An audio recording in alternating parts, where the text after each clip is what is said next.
Hi everyone, this is Dr. Raquel Butler from Integrated Veterinary Therapeutics. And Zoe Vandenberg from Equine Postulate. And we welcome you to the Equine Functional Posture Podcast, your ultimate source for insights into the influence of functional posture on biomechanics, health, and overall well-being of horses. Whether you're a seasoned equestrian, an equine professional, or simply a horse enthusiast, this podcast is designed to help you understand the critical aspects of functional posture. Tune in each week as we discuss practical tips, delve into expert interviews, and explore the latest research in the impact of functional posture on equine anatomy, physiology, movement, and more. Let's create a world where we empower our horses to be in a mental, emotional, and physical balance. Hi everyone, welcome to today's podcast. We are discussing sleep deprivation in horses, which is a very important topic in relation to horse welfare and one that I've witnessed a few times and can be difficult to recognise in a lot of horses. So welcome, Soph. Hello. We have found some very interesting facts about sleep and animals. One being that the animal that sleeps the most is our own in Australia, koalas. They sleep 20 hours a day, which is like a crazy amount. We were thinking, how do they even find the time to eat enough? Another fun fact is that dolphins sleep with one eye open. They sleep with half of their brain switched off at a time because they live in the ocean, but they still need to breathe oxygen and they don't breathe through gills. So in order to breathe consciously, at least half of them needs to be awake and keeping oxygen going. Yeah, it was really crazy and interesting. And then I think elephants also can go for like 48 hours without sleep, and I guess because they need to travel often over big distances. So the African elephants, giraffes, and then horses are included in that too because they often travel over big distances, so they don't need as much laying down sleep, and they can have like little micro sleeps to keep them going. Whereas in us, sleep is very important. We generally need at least 8 hours. And I'm sure any mother would recognize the effects of sleep deprivation and how important it is for physiological and psychological recovery, as well as like learning and neural pathway development and consolidation of learning and emotional regulation. Like it's a really important part of general health. So, and we're really talking there about REM sleep. So the repetitive eye movement sleep where you're completely out to it. And thinking about just even, mothers and thinking about just like people throughout life, the younger you are, the more REM sleep you need. You are learning and consolidating so much information. It's coming into your brain, you're laying it down. And also, of course, there's the physical factors. You're growing, and during sleep, your body does most of its growth. Actually, most of your growth happens while you're asleep. And I mean, foals in the early months tend to spend 8 to 10 hours a day laying down, which is pretty understandable. You nearly always look at a mare and foal, and the foal is laying down at her feet.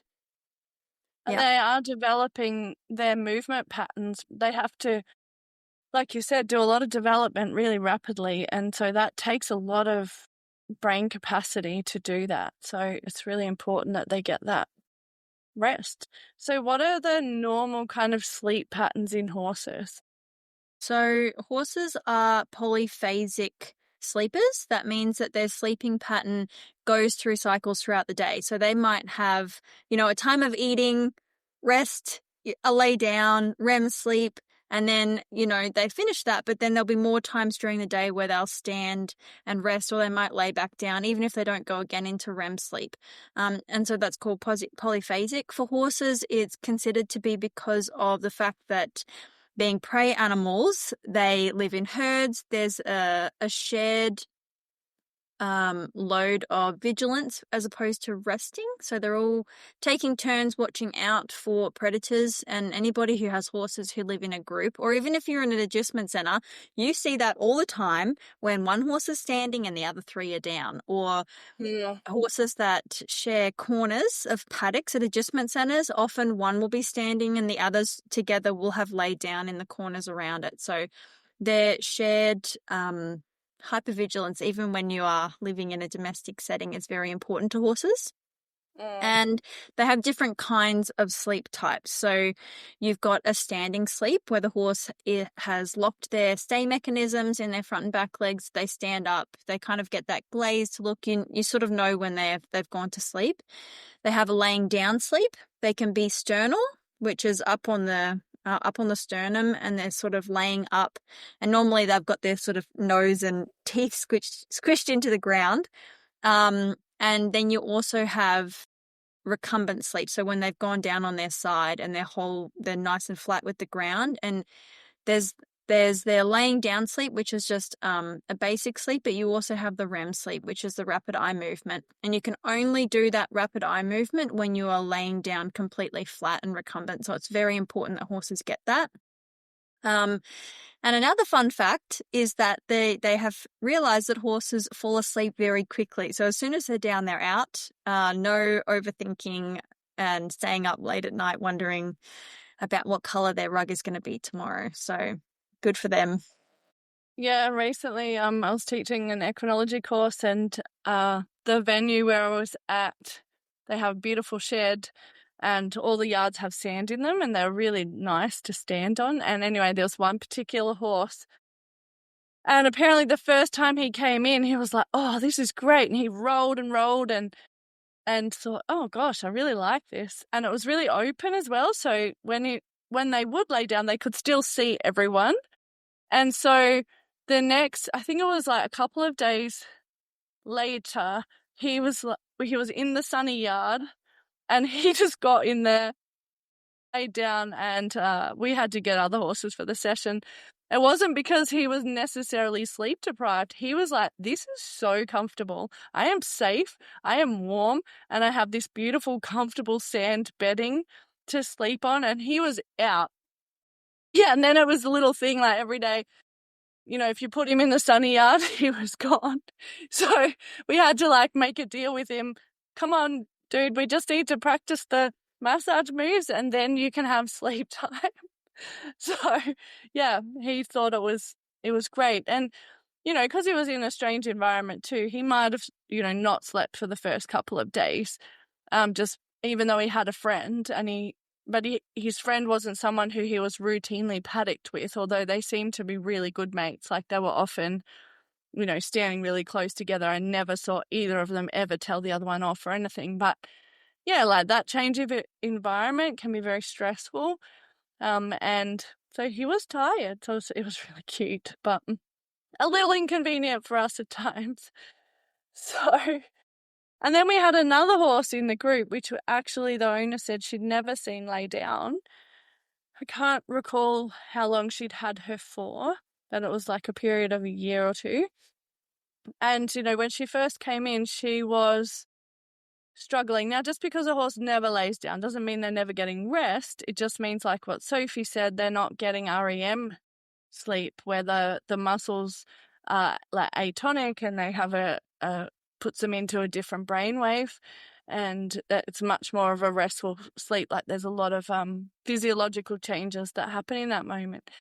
Anyway, I can't remember what day it was, 4th or 5th day, we came back and she was sleeping. She was laying down. So, and it was really interesting to see after she'd had that sleep, the difference in her demeanor.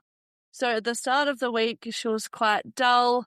She was wobbly in her legs. She was not really interested in her environment. She was not really involved in like what was happening in the session. And after that sleep that she had, she was like looking around like, "Oh, where am I? Oh, I haven't seen this place before. Oh, what's there?" And like interacting with people, like enjoying the bodywork session. So like it just really shows how that long-term lack of sleep it impacts them mentally. Like she was really kind of switched off to her environment, even though it was a very new environment to her. But she was obviously able to function enough to stay alive. They can function, it's apart from getting taken by a predator, sleep deprivation is rarely the thing that kills a horse because they have the ability to sleep standing up. But yeah, it does, there are potential long-term effects, which we'll talk about with that. So what is actual sleep deprivation? So sleep deprivation is when you have that lack of rapid eye movement sleep.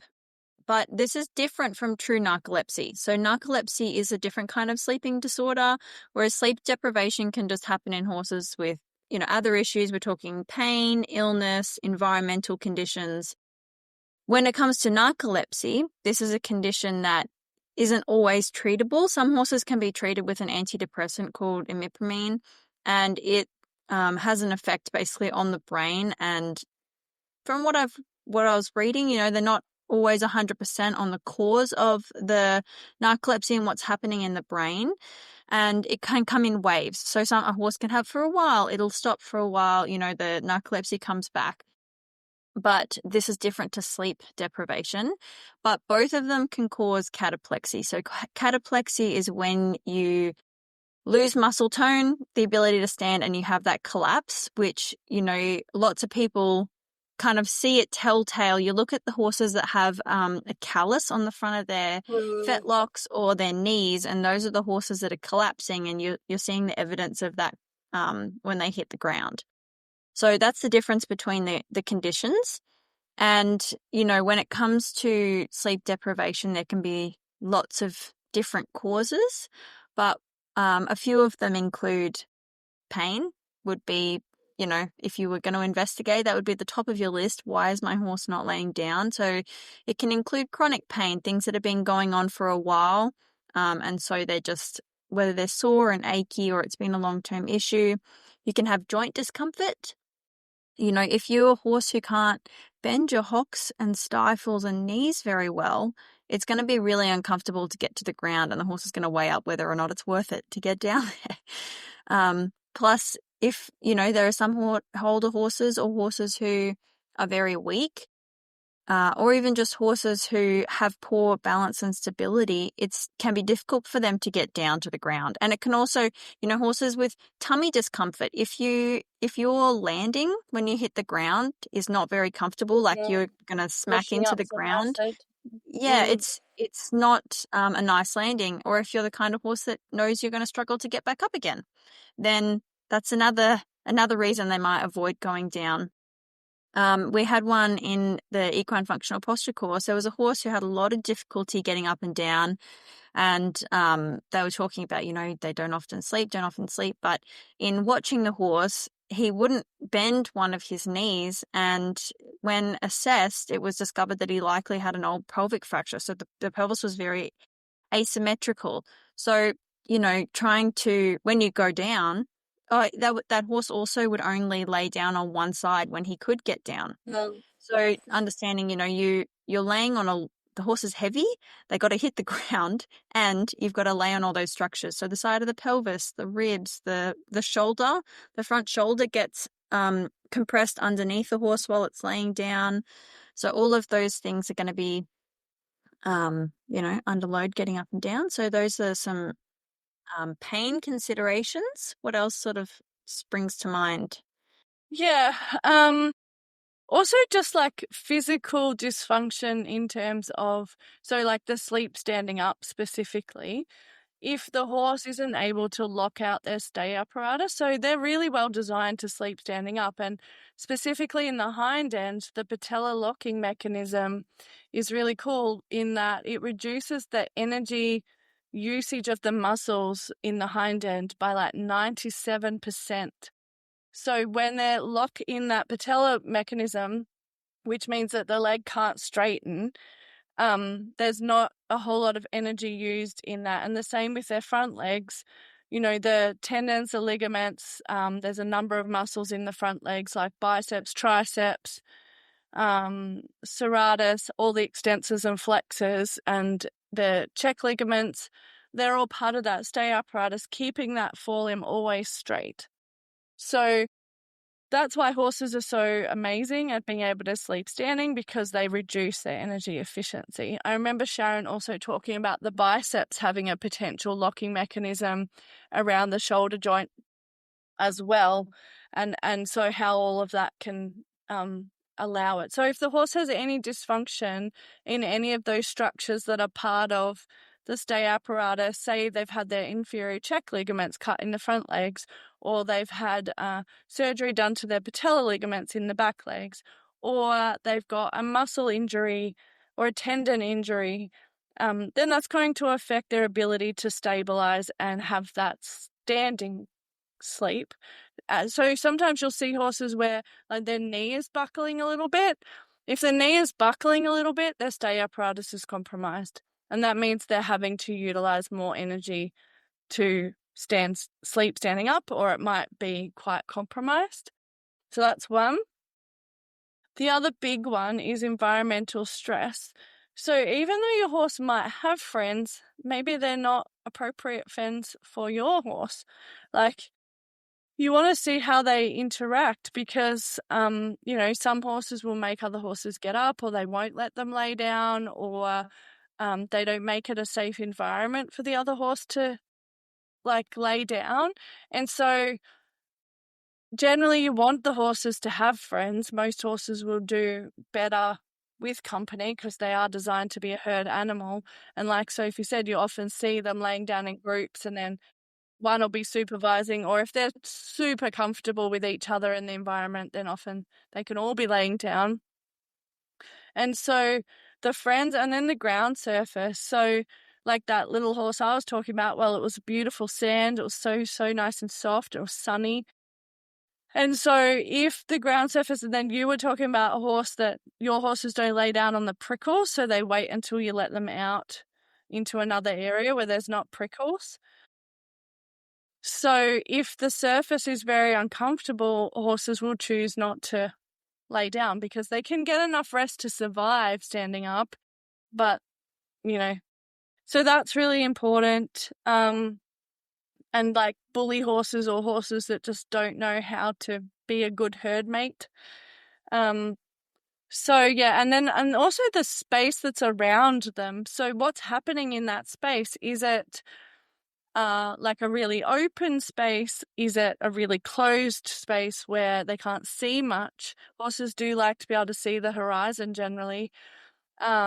So do they feel safe in that space? Or is there unpredictable things that happen in their environment, like people shooting, or dogs roaming around, or, people coming and going, and just unpredictable behaviors that are happening in that environment? Like, that's going to potentially upset their sleep patterns. So yeah, or you've moved them, or you've taken them to an event. And I love it when my clients say, oh, like when I take my horse to an event, he lays down at night. Like, that's when they need that REM sleep. Like, they've traveled, they've had the stress of competing, they're in a different environment. If your horse is comfortable enough to lay down, and they used to a confined space as well, because if your horse is never stabled, then you take it to a venue and then they're stabled, they may or may not like that. So if your horse lays down at an event, or what I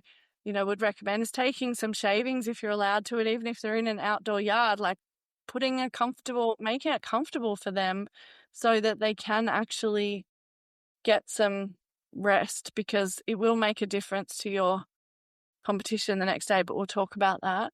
And just before we move on, I just wanted to say with narcolepsy that there's a lot of horses that are misdiagnosed, like people say they've got narcolepsy, but majority of horses have sleep deprivation, not narcolepsy. Like I met a horse years ago that I remember saying, his owner, and we said he had narcolepsy, but I look back, his body was an absolute mess, like an absolute mess. He didn't have narcolepsy. He had sleep deprivation. So just it's not narcolepsy until you have 100% ruled out all the potential causes for sleep deprivation. So, and what are some of the effects? Because we're talking about things that influence it, what normal sleep looks like, but in horses, it can be pretty difficult to recognize some of those effects. So what kind of things can we look at for the effect of sleep deprivation? So, you know, we're talking about the brain and the body. So just about everything is affected by sleep deprivation. I'm somebody who's had, chronic insomnia at a different part in my life. I know the effect that it can have on, just your cognitive function as well as your enthusiasm and your energy levels.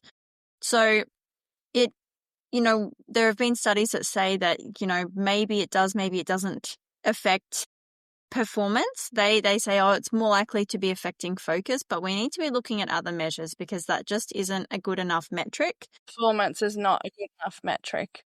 No, actually, it makes me think of, I have some friends who are endurance runners.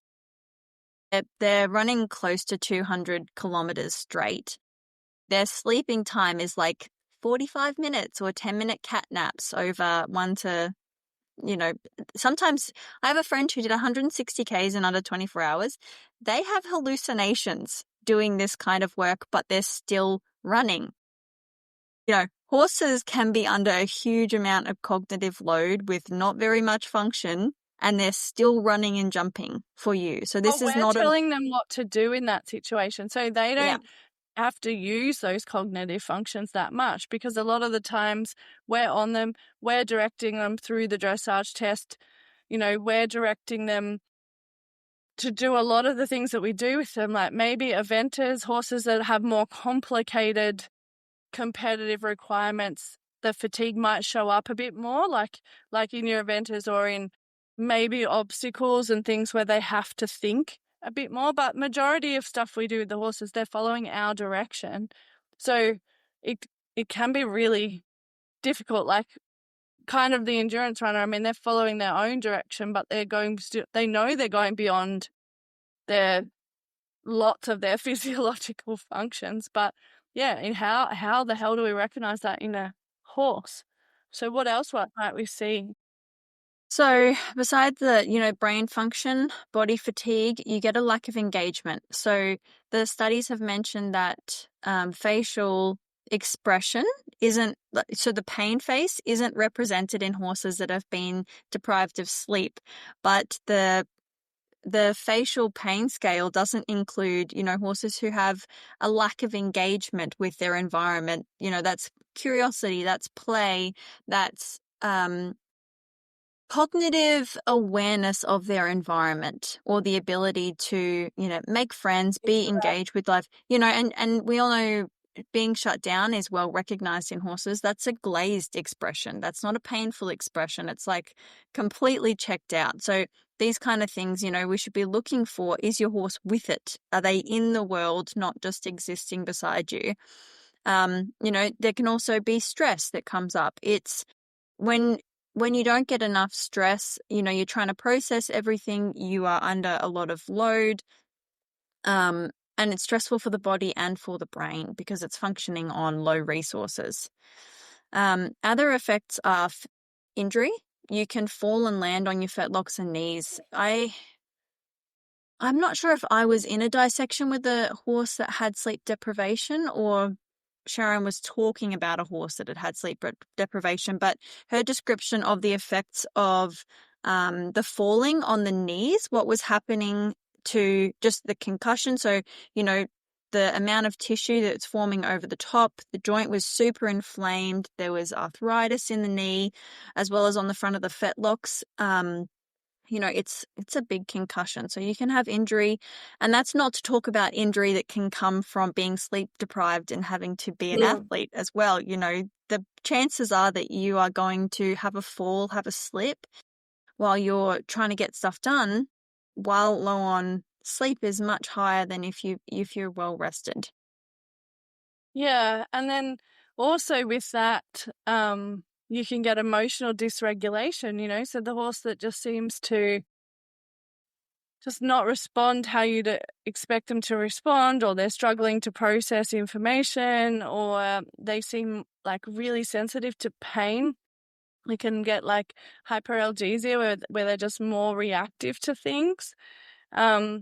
So yeah, we really need to, it's difficult to monitor the effects. Like unless you're seeing the obvious one with the changes on top of the fetlock or carpus, or you're seeing them, doze off and their legs kind of give way, it can be difficult to discern the behavioral changes, because often we will just put them down to it being a behavioral thing rather than a sleep thing. So yeah, really learn to recognize the signs that your horse is getting sleep. Like, is their rug dirty? Do they have like that, that like pattern on their body from sleeping on the grass where they get all the Lines and all the indents. lines? Yeah. Yeah, like do they have that?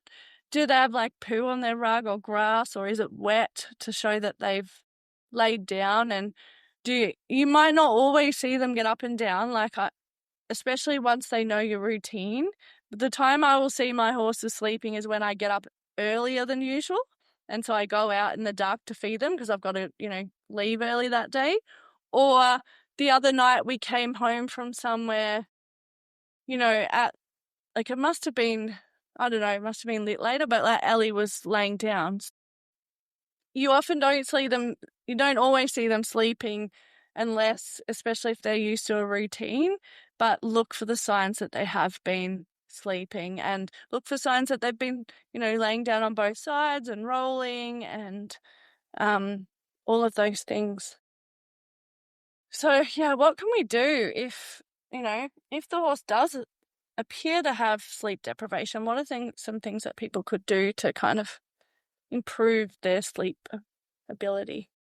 Go through this list of things we've talked about, really, thinking about the broad categories are environment, stress, and the comfort of their body. So when it comes to the comfort of their body, check in for regular body work and ask for feedback. What pops up? Is there areas of concern?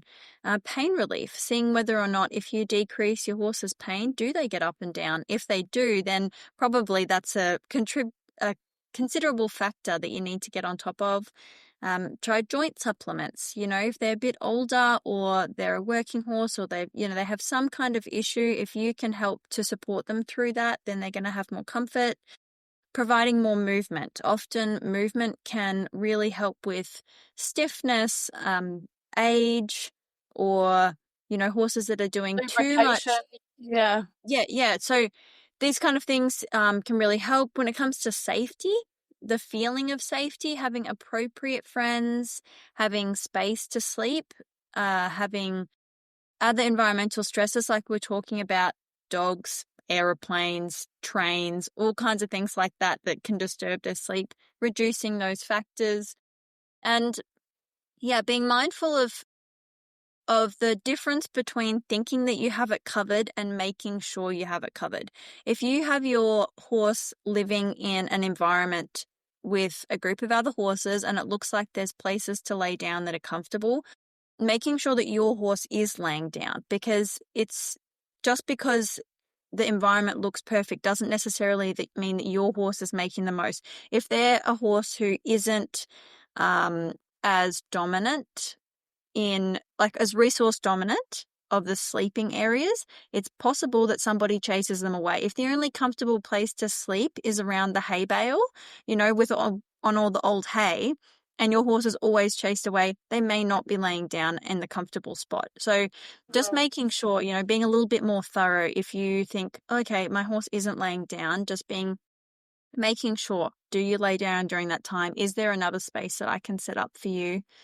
And yeah, that comfortable sleep area, a sand space, having hay to lay down on or straw, bedding when you're traveling or when they're at home. Yeah, I think the bedding when you're traveling can be very valuable.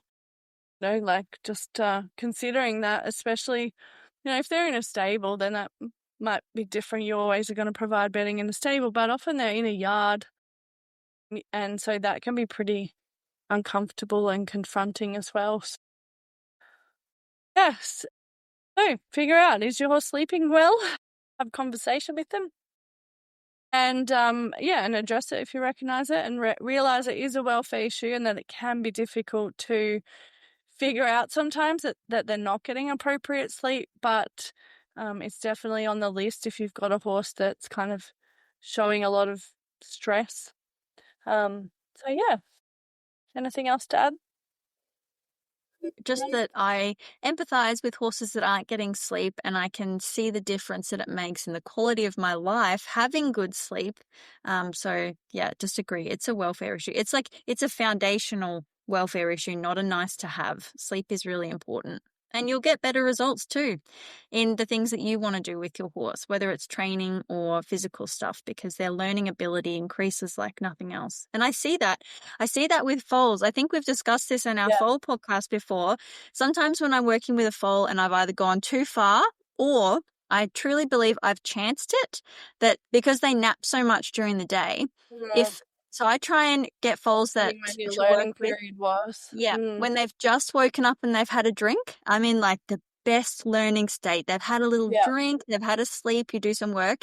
If I catch them at the end of that cycle, what happens is we'll be doing something and they truly switch off, and you could pull on their head and they would just let it swing back to neutral because they are completely switched off and out of there. And I have seen people who just continue to work with a flag until they get them into a sympathetic state because they're like, no, we have to drill this. But I think at that point, you actually don't have any consolidation of learning. And all you do is you drive them into a panic moment. And so they'll go, they'll have like a big response and then they come back to you. But when they come back to you, I don't think it's because they've decided to pay attention. It's because they have basically been knocked in with a bit of adrenaline and cortisol and sort of they've been perked back up again, but it's not because they're learning. So yeah, it's very important for sleep and learning, and yeah. Yeah, I'd like to also finish with like Dr. Stephen Peters, who's an equine neuroscientist. Like he talks about the importance of rest and sleep for learning, and how like that overnight period of rest and sleep consolidates learning. So you're talking about like in the moment and, the state that they're in when you actually initiate learning, but then there's allowing the nervous system the time to rest, as they've just learnt that, whatever they've just learnt. So that can be just standing around, letting them rest in that moment. But then there's the consolidation of learning that occurs when they've had that full overnight rest and likely had some REM sleep. And then how if the learning has happened appropriately, then the next day, like it'll pick off beyond where you even left off, because the nervous system's really recognized that as a valuable learning opportunity. So yeah, in terms of learning, when we want horses to engage their brains and actually become a partner in what we do with them, sleep is vital for that. And timing of learning is super vital too. Awesome. Well, thank you for joining myself, Dr. Raquel Butler and Sophie Vandenberg, in today's podcast. Enjoy your horse time. Please subscribe to the Equine Functional Posture podcast so you don't miss our weekly episodes, and give us a 5-star rating so we can share more valuable insights. Reach out with any listener requests for topics you'd like to hear us talk about. And if you're a business aligned with our mission, reach out to become a sponsor of the podcast. We'll see you in the next exciting episode.